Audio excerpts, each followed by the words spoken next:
As Catholics, we have a very great devotion to Mary. We venerate her in many different ways. I remember one of the greatest gifts one could get at one's first communion was a rosary. A little prayer book, but oh, I got a new rosary. And it's still in my drawer in my room. Well, next, that's the one that's going in my casket. The one I use is next to my bed. But the whole idea is that from the earliest time in our lives, Mary has played a special role in our lives. And of course, as I reflect back, I probably have said this before, but Mary has played a very important role in my life. I went to St. Mary's College, and then I was principal at Mater Christi School, and from there, I was told to go to the seminary. But that's a different story. I'll tell you my reaction someday. And of course, where did we go in Chicago? To St. Mary the Lake in Mundelein. My first parish was St. Luke. What does he have to do with Mary? Well, he took care of her in Ephesus. And it's said by tradition that he's the first person to paint her portrait. He was a physician and artist. People forget that he was an artist. And of course, what I do, I end up at St. Zachary, the relatives. Then to the Basilica, St. Queen of All Saints. And where am I now? Our Lady of Perpetual Help. There's always been a connection. And if you travel the world, there are churches named all over the place for Mary. You might call them by, say, their town name, like the cathedral in Florence. It's named after Mary. Many times, especially in Ireland, they'll name it like my mother's church, the Swinford Church. I didn't know it was named after Mary until I was much later. So if you notice that she plays an important part in the lives of Catholics, and also but also mainly in the lives of the church. Mary plays a special role that we celebrate many of her feast days. A few weeks ago, we celebrated the Feast of the Immaculate Conception. In August, we'll celebrate the Assumption. Mary, who was conceived without sin, and because she was never sinned, God assumed her into heaven, body and soul.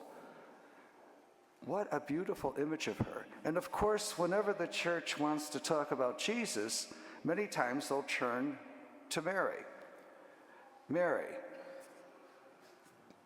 There was a dispute. Was Jesus fully human and fully divine?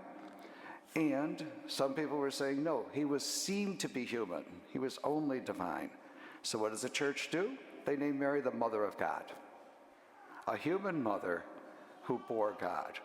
And even in today's gospel, the shepherds announce that Mary has borne the Mother of God. And I think it's important. And also it's very important that we know the particular role that Mary plays in the life of the church. She's always, if you see statues of her, many times carrying Jesus.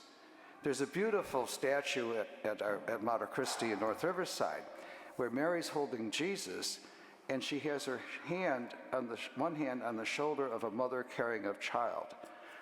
It's called the Mother of Mothers Shrine. It's a beautiful representation about a human being carrying God who takes care of human beings. And I think that's where we venerate Mary very much. And because of that, we are better people. When in times of trouble, how many times do we say a rosary or a Hail Mary? How many times we ask Mary to intercede for us in times of trouble, but also in times of joy? Thank you. Thank you for being the Mother of God. Thank you to all men and women who take care of children, who make sure families are supported. That's what it's about, taking care of each other. And always, as Mary, if you see in most icons, always pointing to Jesus, because that's what it's about. And she reminds us, it's not about me, it's about my Son. And we keep that in mind whenever we venerate Mary. The Protestants sometimes think we adore Mary, and sometimes that can look that way. People are flocking to see Mary, and they seem to be forgetting Jesus. But Mary always reminds us, it's not about me, it's about my son. And that's what it's about.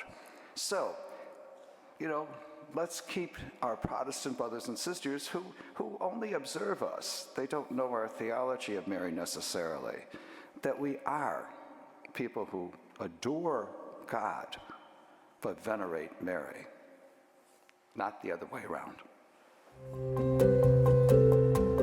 Thank you for joining us today.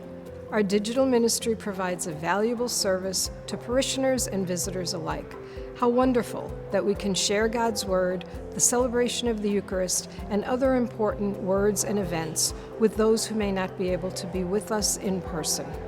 If you would like to support this effort, please go to olphglenview.org, click on the gold donate button, and then the Sunday giving icon to make a contribution on our secure online giving portal. We sincerely appreciate your past and ongoing support. Thank you for helping us continue this ministry. God bless.